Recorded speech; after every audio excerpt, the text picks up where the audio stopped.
ధరణి అవకతవకలపై forensic audit portal ఆధారంగా జరిగిన అక్రమ వ్యవహారాలపై విచారణ జరగనున్నది.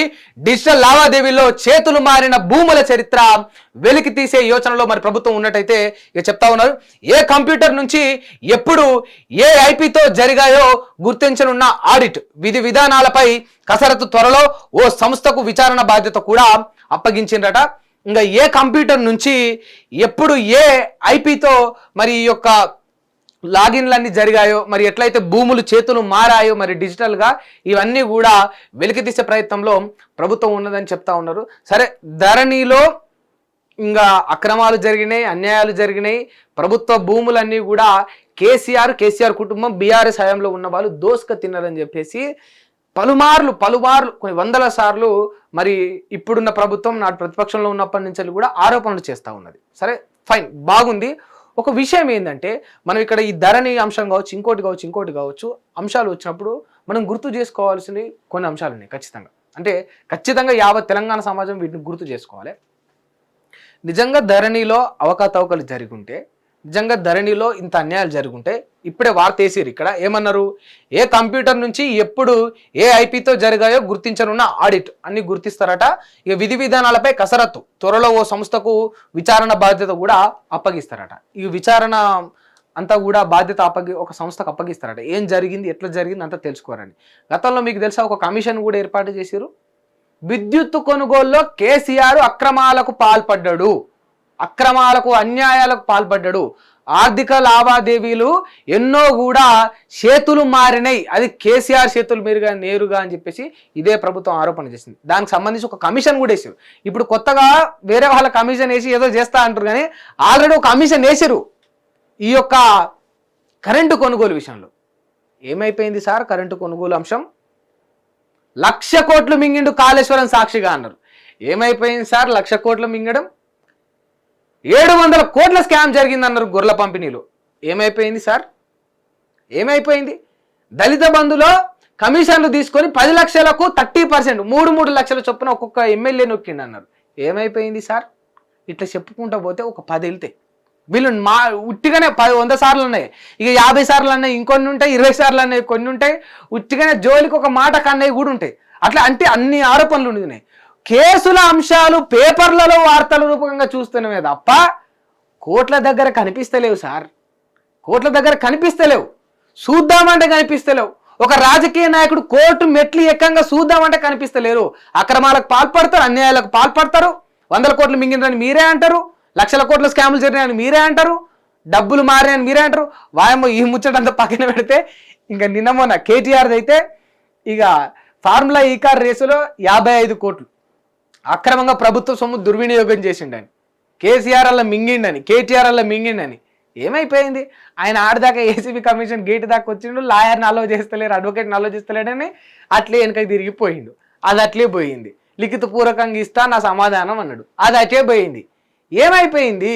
పూటకో మాట చెప్తా పూటకొక మాట చెప్తా ఉన్నారు, బట్ ఒక్కదాన్ని కూడా నిర్ధారణ తేల్చట్లేదు. ఈ ఏడాది పాలనలో కాంగ్రెస్ ప్రభుత్వం ఎన్ని మంచి పనులు చేసిందో పక్కన పెడితే నెలకొక కేసు అంశం బయటకు తీసుకొచ్చింది అయితే నేను గ్యారంటీగా చెప్పగలుగుతా. ఆ గ్యారంటీ నేను ఇవ్వగలుగుతా. వీళ్ళు 6 గ్యారంటీల సంగతి నాకు తెలియదు, కానీ ఈ గ్యారంటీలు అయితే నేను ఇవ్వగలుగుతా. మరి నెలకొక కేసు అంశం బయటకు వచ్చినప్పుడు ఏడాదిలో ఒక్క కేసునన్నా బయట పెట్టే ప్రయత్నం చేయాలి కదా. అంటే వీళ్ళు చేయట్లేదు, వీళ్ళు ఏదో మంచోళ్ళని చెప్పట్లే, బట్ ఏమైతా ఉన్నది? కేసుల అంశాలు పేపర్ వరకే ఎందుకు పరిమితం అయిపోతా ఉన్నాయి? నిజంగా పేపర్ వరకే ఎందుకు పరిమితం అయిపోతా ఉన్నాయి? ఎందుకు తేలట్లేదు? ఎందుకు కోర్టు వరకు పోవట్లేదు? ఎందుకు రాజకీయ నాయకులకు శిక్షలు పడట్లేదు? ఎందుకు పడట్లేదు? అంటే వెనక బయటికి మీరు 100 మాట్లాడుకున్న వెనక మీరు అందరూ ఒకటే అనేది ఒక ఆరోపణ ఉంటుంది రాజకీయ నాయకుల మీద. మరి నిజానికి అవన్నీ నిజాలేనా? అవన్నీ వాస్తవాలేనా? అంటే దొంగలు ఊర్లు పంచుకున్నట్టే మీరు రాష్ట్రాలను దోసుకుంటా ఉన్నారా ప్రభుత్వంలో ఉన్నప్పుడు? లేకపోతే మీకు నిజంగా ఈ కేసులను తేల్చడానికి శాత కావట్లేదా అనే క్వశ్చన్లు చాలా మంది ప్రజల్లో ఉన్నాయి.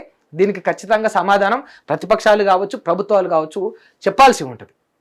ఎందుకంటే ఇప్పుడు ఇంత పెద్ద వార్త వేసినరు, ఇది వార్తగానే మిగిలిపోతుంది. రేపు ఇంకొక వార్త, ఎల్లుండి ఇంకొక వార్త, బట్ వాస్తవాలు ఏమైతా ఉన్నాయి?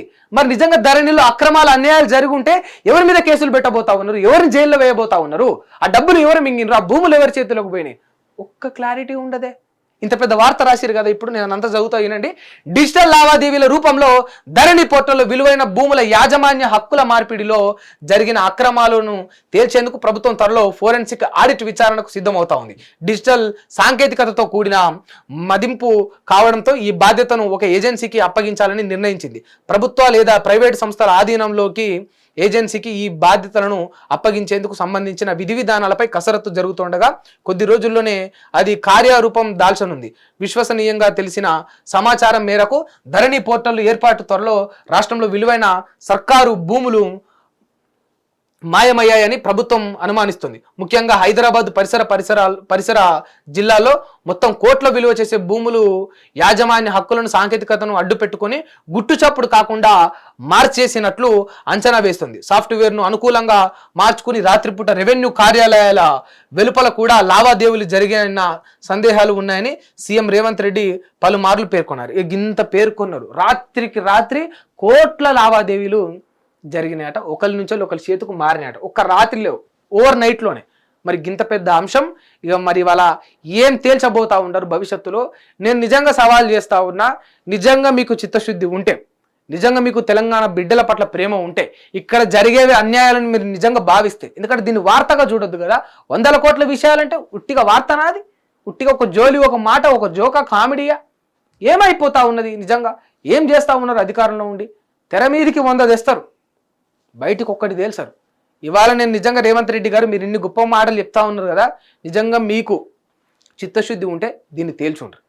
దీన్ని తేల్చి నేను అందరి లెక్క కాదు, నా రూటు వేరు, నా రూటు సపరేటు, నా దారి రహదారి అని అంటూ ఉంటారు కదా, నిజంగా మీది రహదారి అయితే ఆ దారిలో నిలబడి ఇగో నేను ఈ స్టాండ్ తీసుకున్నా, ఇగో ఇది నిగ్గదీల్చి తేల్చి నేను తెలంగాణ ప్రజల ముందు పెడుతున్నా అని చెప్పి మీరు అప్పుడు మిమ్మల్ని మీరు ప్రూవ్ చేసుకుంటారు. అంటే కేసులు ఆరోపణలు రావడం సహజం, బట్ వాటిని నిర్ధారించడమే చాలా కష్టం. లెట్స్ సీ ఏమవుతుందో చూద్దాం. హిట్ టీవీ యాప్ ని డౌన్లోడ్ చేసుకోండి. ఇందులో short news, live news, entertainment movies అన్ని అవైలబుల్ గా ఉన్నాయి. Please download hit TV app.